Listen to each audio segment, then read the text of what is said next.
ভূতের গল্প দাও বন্ধু। কিরে প্রিয়া, তুই তো হাঁপাচ্ছিস কেন? তুই আর বলিস না, আমি তো জল ভরতে গেছিলাম লাইব্রেরির পাশে 203 নম্বরের রুমটা, ওটা তো সারা বছর বন্ধ থাকে।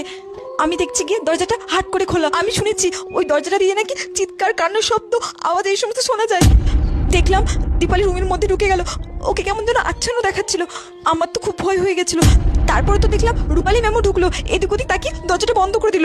তারপরে দরজার দিকে কান লাগিয়ে শুনলাম দরজা দিয়ে কেমন কান্নার শব্দ, চিৎকারের শব্দ ভেসে আসছে। চল দেখে আসি, এমন কিছু হলে আমরা কি হেডমিস্টকে বলবো। আমি যাবো না, তুই যা। চল চল। কি রে, কোথায় যাওয়ার কথা বলছিলি? তুই তুই তুই তো 203 নম্বর রুমে ছিলি, ওখান দিয়ে কেমন কান্নার শব্দ, চিৎকারের আওয়াজ আসছিল। হ্যাঁ, চিৎকার, আওয়াজ, কান্নার শব্দ। আরে ম্যাম কোনো রুম খুঁজে পাচ্ছিল না, সামনে তো আমাদের নাটকের প্রোগ্রাম আছে না, ম্যাম আমাদেরকে ওই রুমে নাটকের রিহার্সাল করা ছিল, বুঝলি?